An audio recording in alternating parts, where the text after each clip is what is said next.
ইন্নামাল মুমিনুনা আল্লাযীনা ইযা যুকিরাল্লাহ, মুমিন হলো তারা, মুমিন যারা আল্লাহর ভয় যাদের অন্তরে আছে, আল্লাহর নাম শোনা মাত্র যাদের মন কম্পিত হয়, এরা হলো মুমিন। আর যারা সদা সর্বদা অসুস্থ থাকা অবস্থায়, সুস্থ থাকা অবস্থায় আল্লাহ তাআলার জিকির করে, আল্লাহ তাআলাকে স্মরণ করে, ওয়াজিলাত কুলুবুহুম, তারা হলো মুমিন। আল্লাহ পাকের কালামের তেলাওয়াত যখন মুমিন শোনে, তাদের ঈমান আয়াতুহু যাদাতহুম ঈমানা। আল্লাহ পাকের কোরআনের আয়াত তেলাওয়াত করার সাথে সাথে আমার আল্লাহ এদের ঈমান বাড়াইয়া দেয়। জোরে কোন সুবহানাল্লাহ। ও মুসলমান, যে ঈমানদার তার কি দুনিয়ার কোনো ভয় আছে? দুনিয়ার কোনো ভয় নাই। ঈমানদার যে ব্যক্তি, ওই ব্যক্তি তো আমার আল্লাহকে বড় ভয় করে। ও মুসলমান, এক বাচ্চা ছিল, জালেম বাচ্চা, জালেম বাচ্চা। হযরত উমরের জামানায় ঈমানদাররা দ্বীনের দাওয়াত নিয়া পারস্য সম্রাটের কাছে যাইতেছে। দ্বীনের দাওয়াত, তাদের ঈমান কত মজবুত ছিল। আপনার আমার ঈমান কেমন মজবুত? সাহাবিয়ে কেরাম যাইতেছেন, হঠাৎ করে রোম পারস্যের বাচ্চা তাদেরকে আটকাইয়া ফেলায়। তাদেরকে আটকিয়ে বলতেছে, মুসলমানের ঈমান পরীক্ষা করার দরকার। শুনেছি মুসলমান জীবন দিয়া দেয়, ঈমান কখনো দেয় না। কথা বলেন ঠিক কিনা? মুসলমান ঈমান দিবে না, প্রয়োজনে জীবন দিয়া দিবে, তবুও ঈমানদার যে ব্যক্তি ঈমান দিবে না। কথা বলেন ঠিক কিনা? বাতিলের কাছে আপোষ করবে না, সেই ঈমানদার। আজকে আপনার আমার ঈমান তো কসুবতের উপর যে পানির মতো টলমল করে মুসলমান, অথচ সাহাবীদের ঈমান কেমন ঈমান ছিল? পারস্যের বাদশা তাদেরকে ধরে আটকাইয়া ফেলাইছে এবং তাদের ঈমান পরীক্ষা করবে।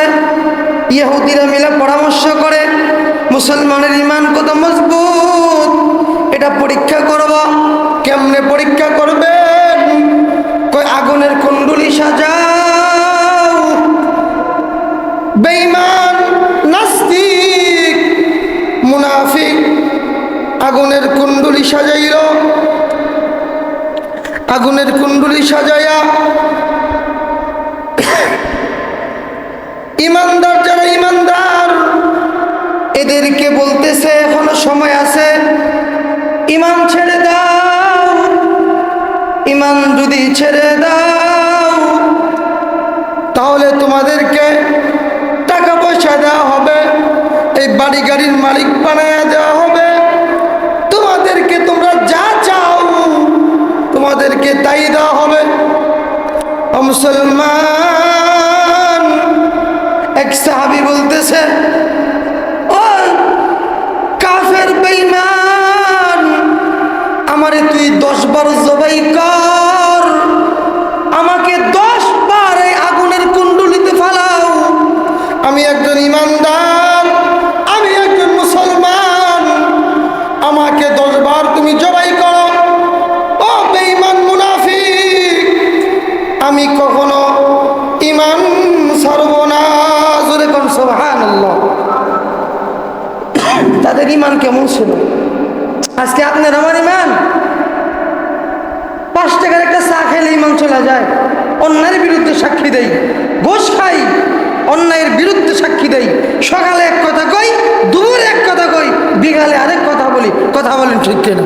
এটা ইমানদারের পরিচয় না। ইমানদার আল্লাহকে ভয় করবে, কোনো মানুষকে না। কোনো মানুষকে যে ভয় করবে সে ইমানদার না। ভয় করতে হবে আল্লাহকে। আল্লাহর জমিন, আল্লাহর জমিনে আল্লাহর আইন চলবে, কোরআনী আইন চলবে, রাসূলের আদর্শ চলবে। যারা এর বিরুদ্ধে কথা বলবে, এরা নামাজ পড়লেও, কোরআন পড়লেও এরা মুসলমান না, এরা হলো নামদারি মুসলমান, এরা হলো মুনাফিক। কথা বলেন ঠিক কিনা? অমুসলমান ভাইরা, একজন সাহাবীকে আগুনে ফেলাইয়া দিল।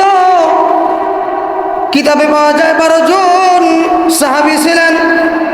একজন আগুনে পড়াইছে, বলতেছে এখনো সময় আছে, ইমান ছাড়ো। আরেকজন কয় না না, ইমান ছাড়বো না, ওই আরো কঠিন শাস্তি দেওয়া হবে। এমন একটা ঘর বানাইলো, যেই ঘরে কোনো জানালা নাই, দরজাও নাই, একটা মানুষ ওখানে নড়াচড়া করতে পারে না। এমন একটা ঘর বানাইয়া সাহাবীকে রাখছে। সাহাবী 11 দিন চলে যায়। বেঈমান নাস্তিক শূকরের মাংস নিয়ে তার কাছে দেয়। মনে করছে 11 দিনের ক্ষুধার্ত, শূকরের মাংস দিলে খায় ফেলাইবে। মুসলমান সাহাবীর কাছে শূকরের মাংস দেয় আর বলে এখনো সময় আছে, জীবন বাঁচাও।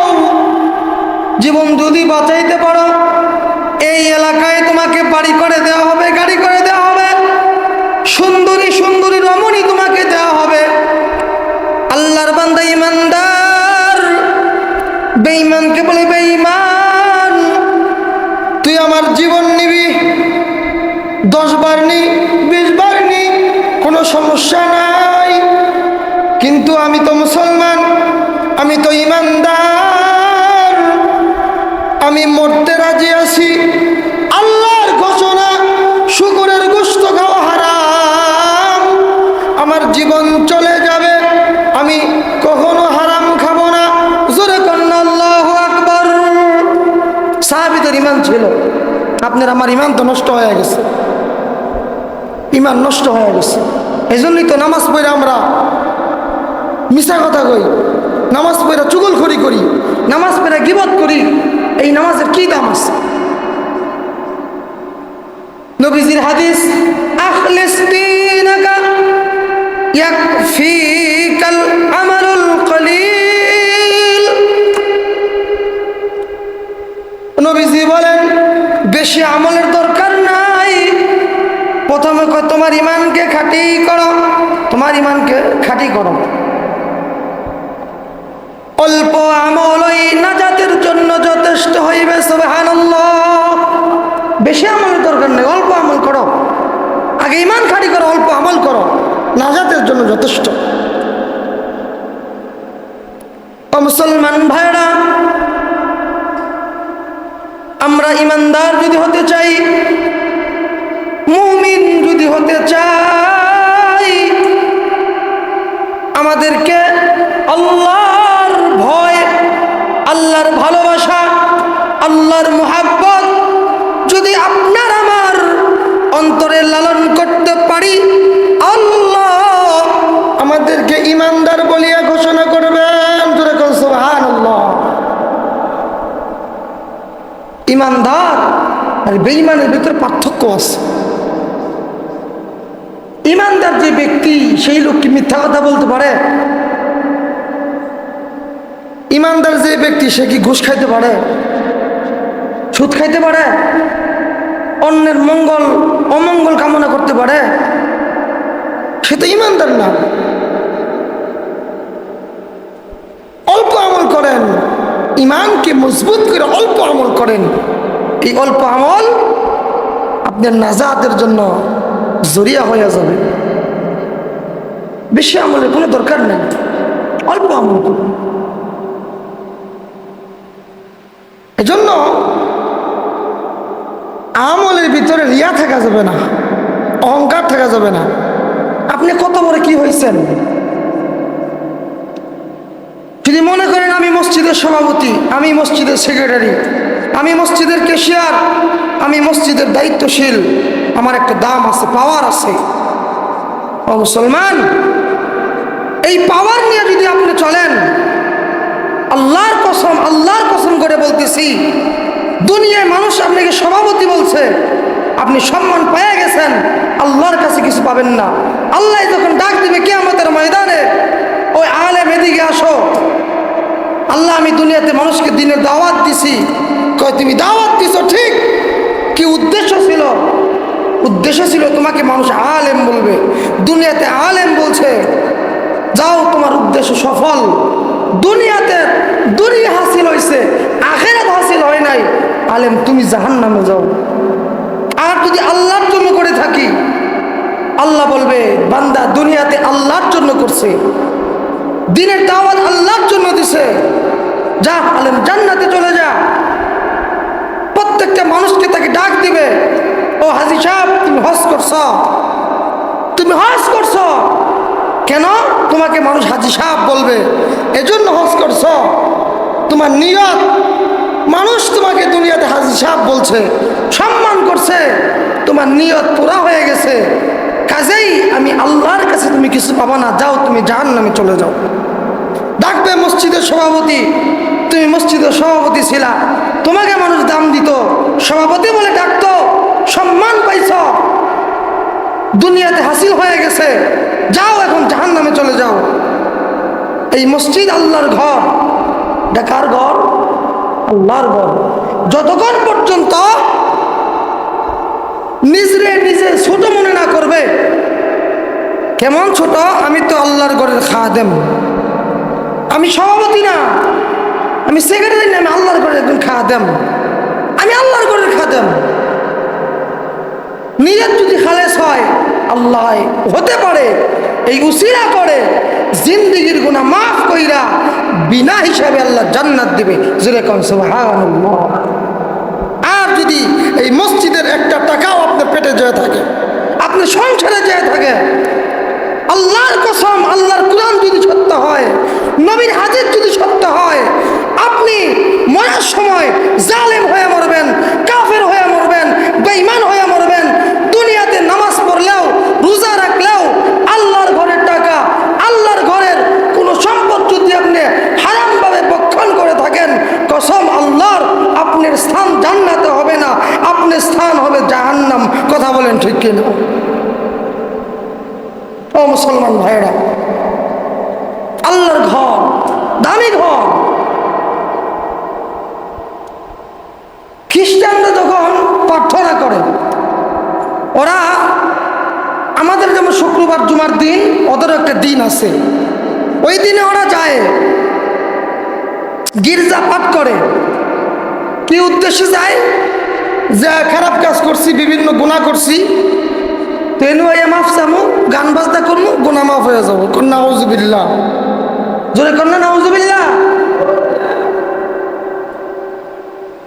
তো আমরা যারা মুসলমান,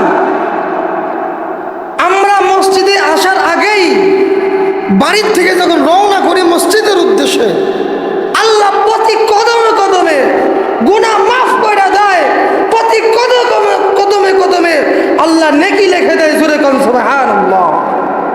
জুমার দিন যদি কেউ মৃত্যুবরণ করে, আল্লাহর নবীর হাদিস, সে শহীদি মর্তবা পায়া বিনা হিসাবে আল্লাহর জান্নাতে চলে যাবে। জোরে কোন সুবহানাল্লাহ। এই মসজিদের জিনিস, মাদ্রাসার জিনিস, ঈদগাহের জিনিস, এগুলো আগুন, আগুন এগুলো। ও ভাই কেমনে বুঝাই?